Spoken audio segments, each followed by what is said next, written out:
So there's another type of bone scan known as what? An isotope bone scan. An isotope bone scan. So let's look at this whole concept. So for isotope bone scan, this is just a cartoon representative of it. So everything you see here is more of like a bone. Yeah. All right.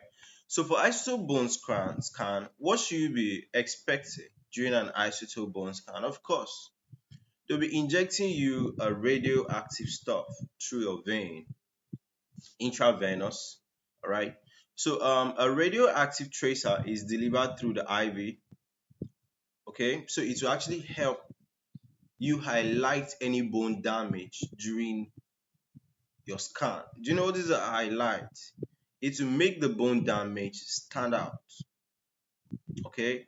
Be much more colorful when you're observing the printed stuff. Okay. So after they have injected the radioactive tracer, wait for about 2 to 4 hours for the tracer to circulate through the body. Okay. So lie still on a scanning table while cameras move down and up your body. Okay.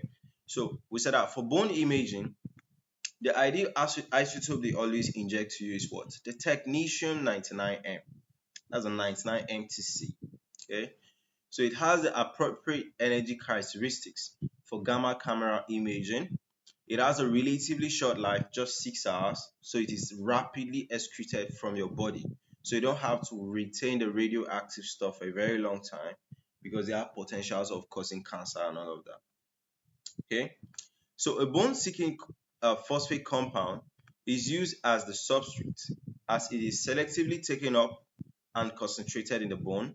Okay, so the low background radioactivity means that any site of increased uptake is readily what?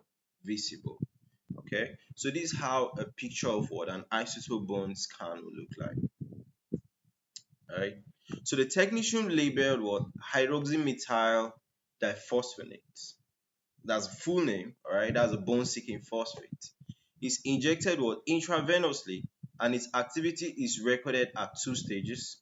So the first stage is what? The early perfusion phase.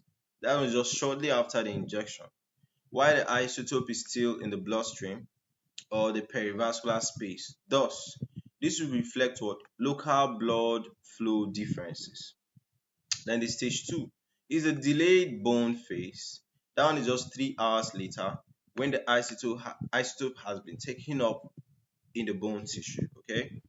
So normally in the early perfusion phase, the vascular soft tissues around the joints produce the sharpest, that's basically the most active image. Okay. Then 3 hours later, this activity has faded and the bone outlines are shown more clearly. So the greatest activity will appear in the cancellous tissue at the ends of the long bones. Okay. So I think that's just the basic concept covering what everything you should know about what isotope bone scan on an introduction mode. Okay, so that's it, guys.